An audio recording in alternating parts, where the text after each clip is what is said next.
Salut à tous, j'espère que vous allez bien. Aujourd'hui, vidéo un petit peu différente. On va regarder ensemble quels sont les meilleurs passeports du monde. On va regarder quel est le classement, on va essayer de les comparer, on va essayer de regarder si les pays qui vendent leurs passeports, donc par investissement, hein, quand je dis vendre leurs passeports, eh bien s'ils sont intéressants de base et s'ils sont aussi intéressants pour nous, Français, francophones, quoi. Vous soyez en France, au Canada, en Suisse, enfin bref. Donc voilà. Et vous allez voir, c'est un site vraiment qui peut être pratique si vous avez l'habitude de voyager.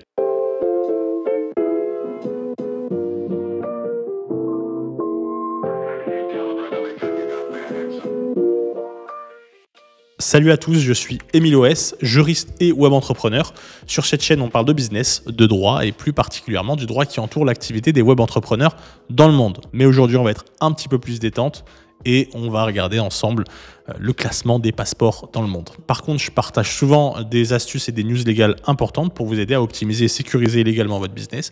Donc si ça vous intéresse, vous pouvez regarder mes autres vidéos et surtout pensez à vous abonner, ça peut clairement vous être très utile. Et si vous avez besoin d'aide pour aller plus loin, eh bien vous trouverez tout en description. Alors, déjà, qu'est-ce qu'un passeport ? Je pense que déjà vous devez savoir évidemment qu'est-ce qu'un passeport. Mais si je peux me permettre ma petite anecdote ou ma petite histoire, savez-vous que le passeport vient de l'ancien français passer port, qui signifie littéralement passer un port. Passer fait référence au déplacement et port, ça fait référence à un port maritime ou alors aux portes dans des murailles de villes fortifiées par exemple. Mais le passeport moderne, tel qu'on le connaît aujourd'hui, lui est apparu au XVIIIe siècle en Europe. Et donc un bon passeport, au final, c'est un document qui vous permet de passer le plus de ports possible, sans difficulté, donc accéder à un maximum de pays sans visa. Et donc c'est comme ça qu'on va savoir quels sont les meilleurs passeports du monde. Et donc c'est là où on va regarder ensemble le site Passeport Index. Donc nous voici sur le site Passeport Index. Donc c'est un site qui permet qui référence 199 passeports avec leurs notes. C'est-à-dire de savoir quel passeport vous permet de voyager le plus facilement possible.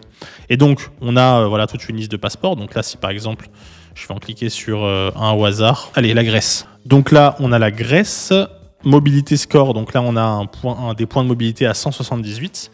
Et on va avoir une map, ici, vous voyez, avec différentes couleurs. Quand c'est en vert, ça veut dire que le passeport permet d'aller dans des pays sans visa. Donc ça va dépendre du nombre de jours. Donc là, par exemple, on voit que pour l'Albanie, ça va être 90 jours. Andorre, free visa. Ici, on a 30 jours pour l'Angola. Et quand c'est en bleu, ça veut dire que c'est possible d'y aller avec un visa électronique. Ça se fait très facilement en ligne. Je ne sais pas si vous en avez déjà fait, mais c'est très simple. Voilà, ça peut se faire en quelques jours.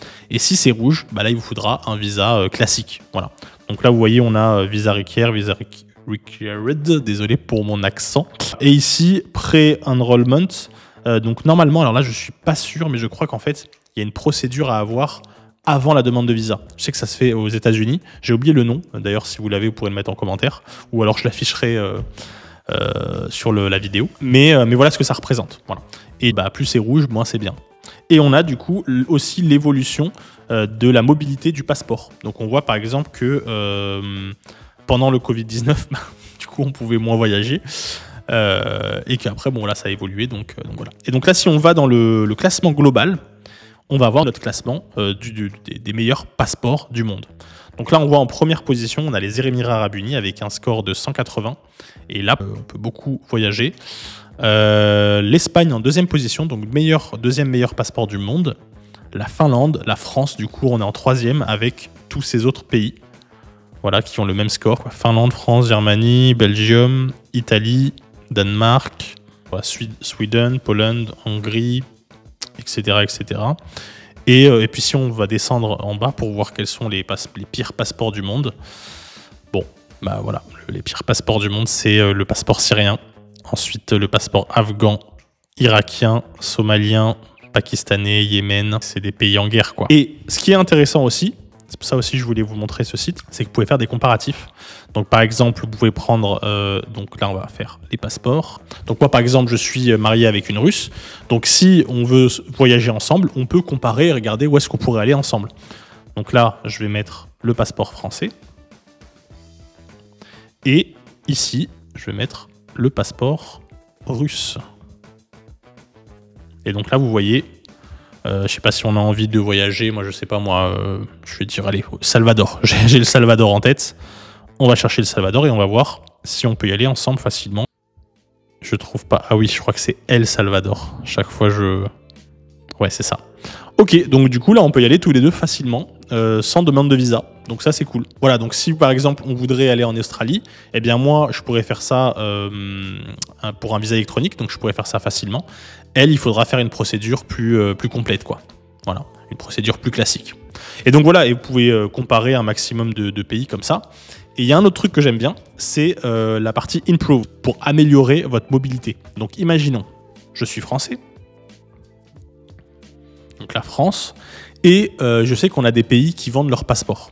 Et donc on pourrait voir quel pays nous permet d'améliorer notre score. Donc par exemple ici, je vais mettre, je sais pas moi, je sais que parmi les bons pays qui vendent leur passeport, on va avoir, tiens, bah, la Turquie. Voilà.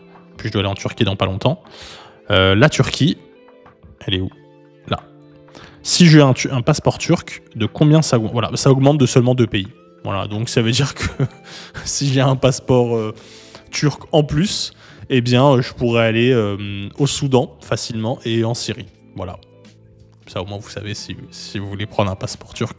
Mais voilà, vous voyez, moi, je pense pas qu'il y ait vraiment un besoin d'aller investir pour avoir un autre passeport, sauf si vraiment vous avez des raisons personnelles ou alors vous avez vraiment envie de mettre de la distance avec la France. Mais bon, en général, vous avez quand même la chance d'avoir une nationalité qui est bienvenue dans beaucoup de pays. Et ça, je pense qu'on s'en rend pas assez compte. Mais en tout cas, moi, c'est mon avis. Je suis très content d'être français.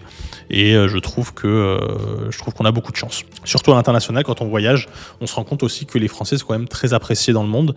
Et ça, c'est cool. Voilà, le marketing français, il est très fort. Parce que d'ailleurs, peut-être que je ferai une vidéo sur ça.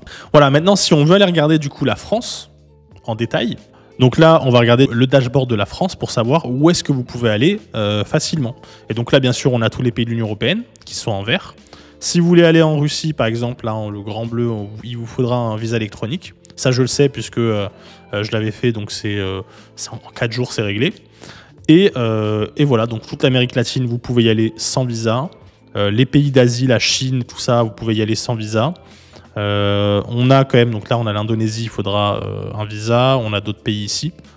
Donc là vous pouvez avoir un visuel des pays dans lesquels vous pouvez voyager sans problème. Et il y a aussi autre chose que je trouvais assez intéressant ici, c'est de voir les pays qui sont les plus accueillants du monde. Et donc là ici on a par exemple les pays les plus accueillants, ça va être le Samoa, Tuvalu, Micronésia, on a quoi d'autre? Timor-Leste, Maldives, Malawi, Kenya, Cap-Verde, Ghana, Gabon, ces pays-là, tout le monde peut venir. Vous êtes les bienvenus, quoi. En gros, il n'y a pas besoin de visa. Donc, visiblement, Samoa, tout ça, là, en plus, c'est des petites îles du Pacifique, il me semble. Eh bien, c'est très facile d'y aller. Et si on regarde les pays les moins accueillants, donc ceux qui acceptent le moins, donc en fait les plus fermés du monde, hein, donc l'Afghanistan, personne n'a le droit de venir sans visa. Corée du Nord, pareil. Turkménistan, pareil. Pays très peu connus. Libye, pareil. Bhoutan, Érythrée, Algérie. Ouais, Algérie, très peu accueillant aussi. C'est dommage d'ailleurs, je trouve que l'Algérie devrait un petit peu plus s'ouvrir parce qu'il y a vraiment beaucoup de choses à voir là-bas. Le Soudan, Cameroun, Myanmar, Yémen, donc voilà, c'était une vidéo un petit peu plus légère que d'habitude. Je voulais vous partager un petit peu les outils que je peux utiliser de temps en temps dans mes voyages ou dans mes analyses, dans mes recherches vis-à-vis de ce que je peux vous présenter. Et je pense que celui-là pourra aider pas mal de personnes, soit pour des couples qui peuvent être binationaux, comme c'est mon cas, ou alors tout simplement si vous êtes en voyage, vous faites un tour du monde ou autre, vous pouvez avoir un œil rapide des endroits où vous pouvez aller facilement. Sur ce, si vous avez pour projet de vous expatrier, eh bien sachez que je propose une formation sur l'expatriation, également des conseils en fiscalité internationale. Donc si c'est le cas, vous trouverez tout en description. Et important, si ce genre de format de vidéo vous plaît, n'hésitez pas à me le dire. Pensez à liker et à vous abonner. Faites-le, c'est important. C'est un petit clic pour vous, mais qui fait toute la différence pour la chaîne. Je vous souhaite du coup de bons voyages, de bonnes expatriations et on se retrouve dans des prochaines vidéos. Salut!